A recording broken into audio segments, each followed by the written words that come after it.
Belum kalau kita nilai ekspektasi kerusakan yang diakibatkan itu lebih besar. Rincian ini, nilai ekonomi ini teman berdasarkan wilayah dari yang terbesar yaitu mencapai lebih dari 4,59 miliar di Jawa Barat. Kemudian 1,88 miliar di Jawa Timur. Dilanjutkan 1,43 miliar rupiah di Jawa Tengah. Dan ada 1,01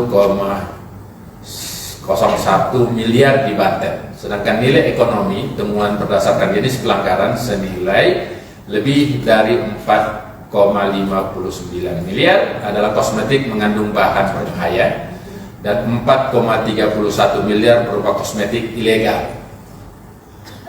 Sebagian besar produk kosmetik impor ilegal dan atau mengandung bahan berbahaya tersebut didistribusikan dan dipromosikan melalui online atau e-commerce.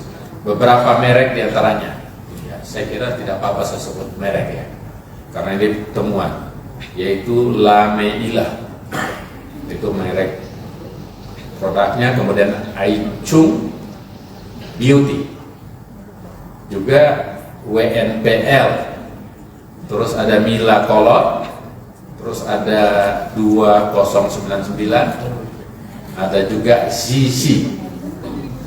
Terus dari situ kan sudah tahu dari mana sumbernya.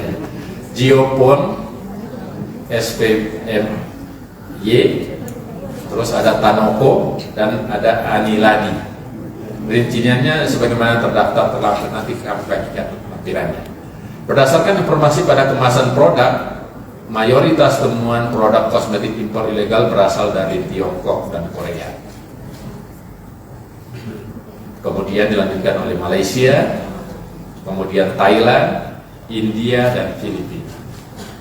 Selain itu, terdapat juga temuan berupa bahan baku dan basis kirim dicampur dengan bahan obat yang dibuat oleh usaha rumah tangga, rumahan yang tidak memiliki kewenangan membuat kosmetik atau sarana ilegal. Jadi, ada juga kita temuan berarti kalau dia sarana ilegal berarti kan ini produk dalam negeri. Sebagian besar temuan kosmetik ilegal tersebut mengandung bahan yang dilarang, diantaranya merkuri. Kita punya temuan ada merkurinya bahkan dengan dosis yang sangat tinggi.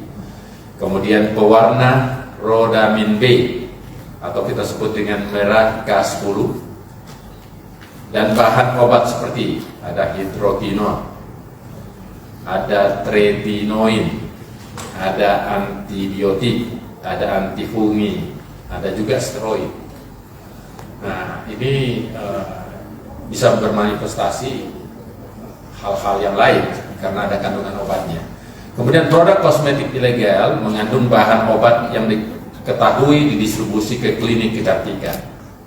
Jadi kita perlu buka, ada produk yang didistribusikan langsung ke klinik kecantikan. Seharusnya obat itu tidak bisa di situ, harus dikirim dulu ke apotek kalau dia menanggung obat, tapi ini ke klinik kecantikan di Pulau Jawa, khususnya di Bandung kita temui, terus di Cimahi, di Semarang, di Solo, Yogyakarta, Surabaya, dan Jember.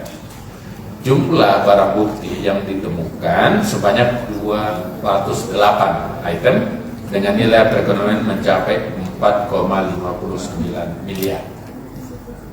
Nah, kemudian temuan lain di Provinsi Banten dan Jawa Timur ditindaklanjuti dengan pemberian sanksi administrasi berupa perintah penarikan dan pemusnahan produk. Itu langkah pertama. Sedangkan temuan di Provinsi Jawa Barat dan Jawa Tengah ditindaklanjuti secara pro justisia dan penyidikan pegawai negeri sipil atau PPNS, Badan Pengawas Obat dan Makanan. Pemberian sanksi pro justisia yang saya sebutkan tadi dilakukan terhadap temuan yang memiliki indikasi pidana. Jadi tegas ya bahwa ada indikasi pidana. Sedangkan sanksi administratif untuk tindak yang tidak memiliki unsur pidana. Jadi kita bagi dua, ada yang memiliki unsur pidana, kita pro justisia, kita masukkan pengadilan, ada penuntutan dan mungkin nanti ada hukuman kurungan, penjara atau denda. Sedangkan kalau yang sifatnya tidak memiliki pidana, ya kita melakukan sanksi administrasi untuk sesuai dengan pasal 435 Undang-Undang Nomor 17 Tahun 2023 tentang kesehatan, pelaku memproduksi dan mengedarkan kosmetik tidak memenuhi standar dapat dikenakan penjara paling lama 12 tahun. Cukup lama ya, 12 tahun. Atau denda paling banyak 5 miliar. Jadi ada aspeknya, tapi itu kan harus lewat pengadilan biasanya. Nah, sebagai penutup, sekali lagi Badan Pengawas Obat dan Makanan menyampaikan apresiasi dan terima kasih kepada lintas sektor yang telah bersinergi dalam pemberantasan peredaran kosmetik ilegal, baik atau yang mengandung bahan berbahaya. Semoga kerjasama ini bisa berjalan.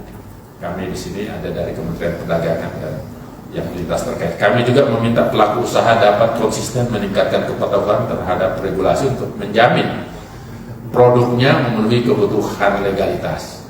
Kemudian sebagai hal yang standar bagi Badan POM selalu mempromosikan bahwa menerapkan checklist.